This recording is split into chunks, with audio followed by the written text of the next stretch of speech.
محسن bag صاحب، یہ مذاکرات کی جو بات ہو رہی ہے تو کیا یہ درست ہے کہ کوئی پس پردہ بھی مذاکرات چل رہے تھے اور جب وہ مذاکرات ناکام ہو گئے تو پھر پاکستان تحریک انصاف نے بھی فوراً یہ مذاکرات ختم کرنے کا اعلان کر دیا؟ یہ ٹھیک ہے، یہ درست بات ہے سر؟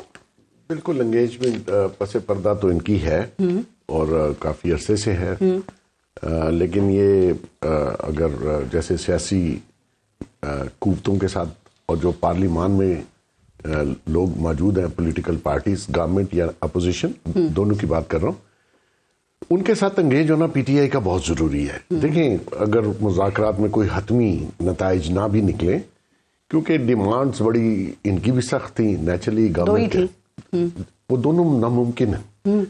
اگر وہ مان لیں تو گورنمنٹ کے خلاف ایک چارج شیٹ ہے، 9 مئی 26 نومبر، یہ کہتے ہیں ہم نے نہیں کیا، آپ نے کیا، باہر سے کوئی لوگ فالس فلیگ آپریشن تھا 9 مئی تو، اور 26 بھی وہ کہتے ہیں، میں ان کا موقف بتا رہی ہوں نا، ان کا موقف ہے نا۔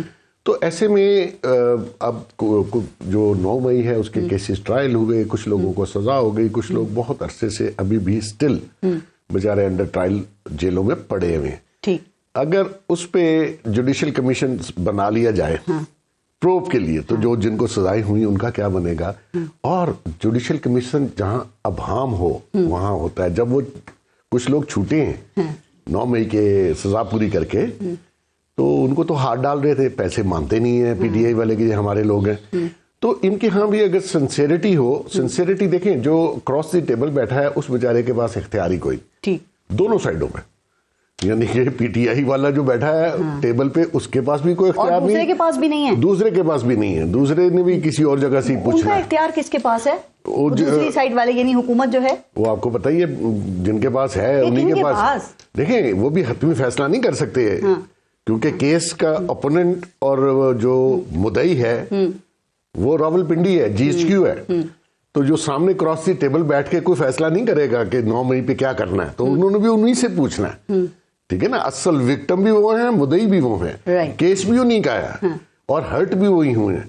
تو ایسی صورت میں یہ سمجھتا ہوں کہ پی ٹی آئی کو ڈائیلاگ جاری رکھنا چاہیے، ڈائیلاگ تو جاری رکھنا چاہیے، لیکن ابھی جو آپ نے جوڈیشل کمیشن کی بات کی ہے، تو سر کیا وجہ لگتی ہے کہ پاکستان تحریک انصاف جو ہے وہ جوڈیشل کمیشن بنانے پر کیوں ڈٹی ہوئی ہے؟ چونکہ ہمیں تو 2 وجوہات سمجھ آ رہی ہے نا۔ ایک تو یہ ہو سکتا ہے کہ ان کو یقین ہو کہ جی انہوں نے 9 مئی نہیں کیا اور جوڈیشل کمیشن کا فیصلہ ان کے حق میں آ جائے گا۔ دوسری بیگ صاحب یہ ہو سکتی ہے کہ ان کو یہ یقین ہے کہ بھئی حکومت نو جوڈیشل کمیشن بنائے گی نہیں، اس لیے یہی شرط رکھنی ہے۔ نہیں، وہ ٹرائل سارے رک جاتے ہیں، انویسٹیگیشن ساری غلط ہو جاتی ہے، دوبارہ سے یہاں کمشنوں کے جو فیصلے آج تک ہوئے ہیں پاکستان کی ہسٹری میں وہ آپ کے سامنے ہیں۔ ایسی صورت میں یہ کلیئر دیکھیں، پی ٹی آئی کیسے کہہ سکتی وہ نہیں ہے، ٹھیک ہے نا۔ بس بادی نظر میں سارے ایویڈنس، سارے لوگ، سب کچھ انہی کے خلاف ہے، تو کمیشن کی تو کوئی ضرورت نہیں ہے سوائے اس کے کہ اس کو ڈیلے کیا جائے، جتنے مقدمات ہیں وہ رکوا دیے جائیں، جو ٹرائل شروع ہیں وہ رک جائیں گے، سارا کچھ رک جائے گا۔ ٹھیک ہے، ایک صاحب یہ بتائیے کہ اس وقت آپ کی کیا اطلاعات ہیں یا کیا خبریں ہیں کہ پی ٹی آئی اور اسٹیبلشمنٹ کے جو مذاکرات ہیں وہ کسی سطح پہ چل رہے ہیں یا اب وہاں سے دروازہ بالکل بند ہو گیا؟ میرے خیال میں دروازہ بند ہے ان کے لیے، کیونکہ جتنی انگیجمنٹ تھیں وہ ساری میرے خیال میں بٹرے کی گئی ہیں۔ اسٹیبلشمنٹ نے کافی بریک دی، یہ مذاکرات کر رہے تھے، لیکن شاید بشرا بی بی نے وہ ساری چیزیں سبوٹاج کر دی۔ اچھا، تو یہ معاملات پھر کہاں جائیں گے سر؟ یہ ڈیڈ لاک اچھا ہے ملک کے لیے؟ ایسے ملک آگے بڑھ سکتا ہے؟ دیکھیں، میں وہی کہہ رہا ہوں کہ ان کو پولیٹیکل پارٹیز کے ساتھ آج جیسے میری اطلاع ہے، خان نے کہا ہے جی آپ جا کے جتنے بھی بلوچستان کے مارنگ بلوچ، محمود اچکزئی اور یہ لوگ ہیں ان کو شامل کریں گرینڈ الائنس۔ میرا نہیں خیال یہ گرینڈ الائنس کچھ کر پائے گا۔ بانی اپنی جماعت کو ڈیمیج کر رہا ہے بار بار، اگین۔ آج علی امین گنڈا پور کو کیوں ہٹا دیا؟ ناراضگی تھی بانی کی، اس کی وجہ بھی بشرا بی بی ہیں، اس کی مین ایکچولی وہ خاتون جو ہیں جب وہ پولیٹیکل فیصلہ کریں گی تو وہ پارٹی کے لیے جو ہے وہ ڈیمیج کرے گا پولیٹیکل پارٹی کو۔ ان کو اس قسم کے مشورے، اور خان ان کا مشورہ 110%۔ لیکن اس وقت ان کو کیا پرابلم ہے علی امین گنڈا پور سے؟ دیکھیں، وہ جو عاطف اور سید اکبر وغیرہ تھے وہ بالکل آؤٹ تھے، وہ امین صاحب ان کے خلاف تھے۔ یہ پارٹی میں رفٹ ہوتی ہے، ہر پولیٹیکل پارٹی میں ہوتا ہے، کچھ لوگ گروپ ود ان پارٹی بنا لیتے ہیں۔ میرے نالج میں یہ شروع سے اس کے خلاف تھے، وہ بھی ان کے خلاف تھا۔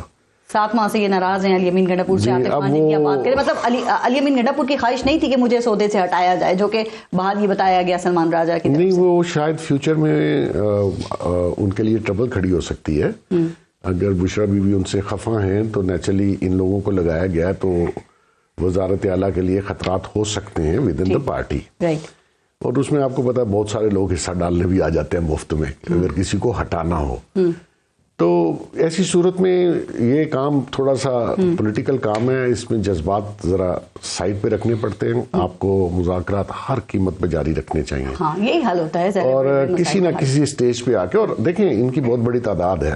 خان صاحب بہت زیادہ ہارڈ ہٹنگ پالیٹکس کرنا چاہ رہے ہیں, وہ سارے حربے استعمال کر چکے, ایک کامیاب نہیں ہوا. اور میں پہلے دن سے کہہ رہا ہوں نہیں کامیاب ہوں گے آپ.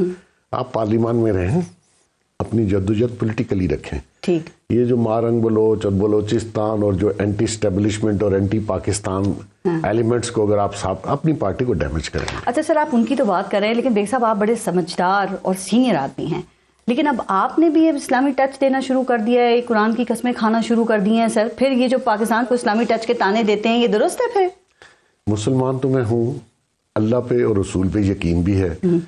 تو آپ کی بات پہ ویسے بھی لوگوں کو یقین آ جائے گا, یہ قسمیں کھانے کی قرآن کی کیا ضرورت ہے. پی ٹی آئی والے کوئی بات نہیں سننا چاہتے, حقائق سے سام ان کا لیڈر بھی اور یہ بھی. تو ان کو یقین دلانے کے لیے قرآن کی قسم کھائی آپ نے؟ میں نے اس آئی ڈونٹ نو کیسے کھالی برل کھائی, اور میں اس کو اون کرتا ہوں. جو واقعہ آپ کہہ رہی ہیں وہ ایسے کیا واقعہ تھا کہ خان صاحب نے آپ کو کہا کہ ملک ریاض کو صبح 10 بجے میں مجھ سے ملیں؟ نہیں, صبح 10 بجے نہیں تھا.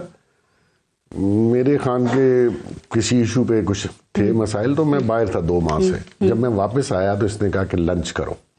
میں لنچ کرنے بنی گالا گیا, یہ پرائم منسٹر تھا. ٹھیک. اور اس سے پہلے ملک ریاض کے ایشو پہ گڑبڑ ہو چکی ہوئی تھی.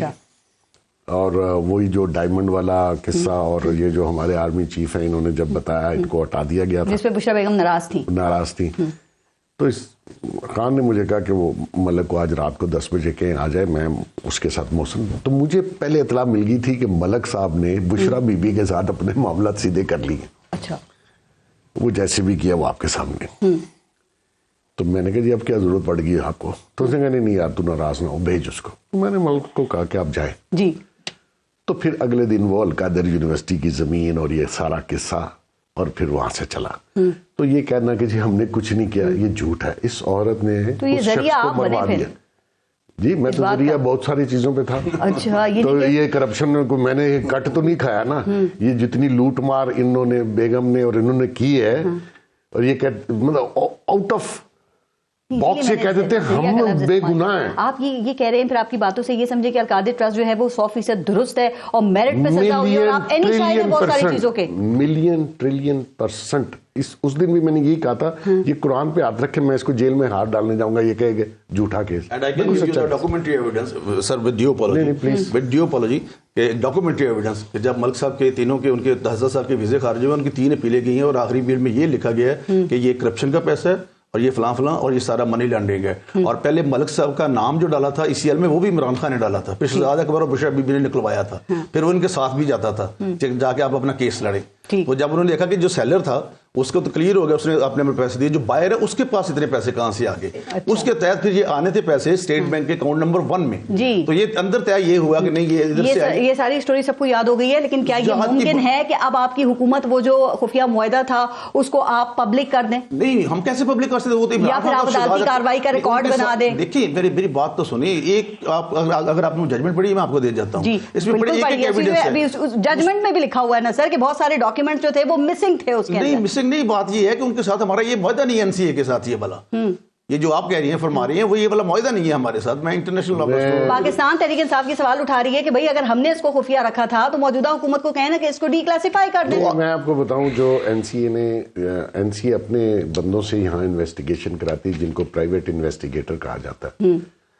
وہ جو شخص یہاں سے NCA کے لیے کام کر رہا تھا, جی, وہ شہزاد اکبر صاحب نے اسے سارے ڈاکومنٹس ہی غائب کروا دیے.